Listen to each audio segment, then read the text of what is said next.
we are just driving up to go snowshoeing, and Dan and I are listening to a podcast, and I thought, I've already listened to the first little bit. I'm just going to record my update and how I'm feeling right now.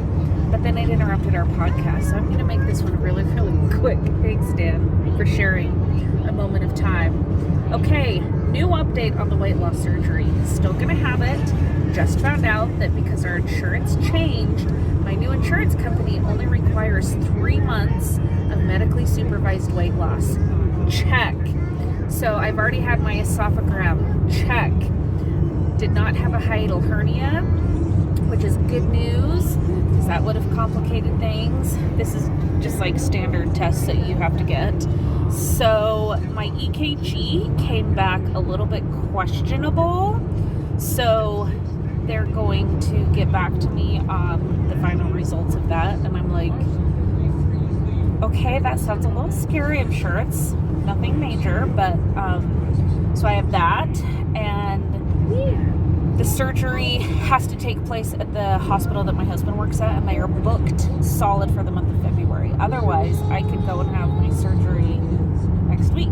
So I still have to get my psychiatric eval and a letter of recommendation from my doctor, and I have to show that I've been working with the doctor for 12 months with my general practitioner, my primary care physician, that's what it's called, and I totally have that documentation. I'm like, hi, 5 years, we got it, we're good. I have been struggling with my weight so significantly since baby number 3 was born, and it's not just physically. I've struggled emotionally, mentally, all of that. But also, I've had a really hard time losing weight, even when I am doing the work, spinning the wheels, following the diet. It is so hard.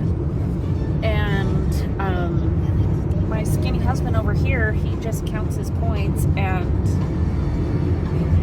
I think he's already lost way more in the last few months. He's been back on track doing Weight Watchers, 22 pounds. I'm like, yeah, 20, how many? 25. Oh, 25 pounds. Way to go. And I just barely hit the 20 pound mark. 22, I'm trying to think. Yeah, after trying since last March, almost a year. Granted, was not 100% consistent that whole time. Really, I got back on the ball in August. Kind of lost some weight, stalled, lost gained, had a little roller coaster.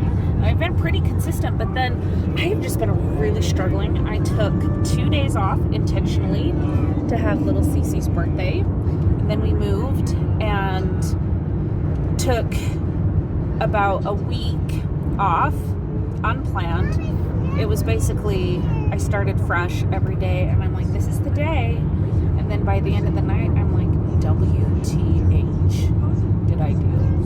And I've had several of those. And then I stayed at my sister's house for 10 days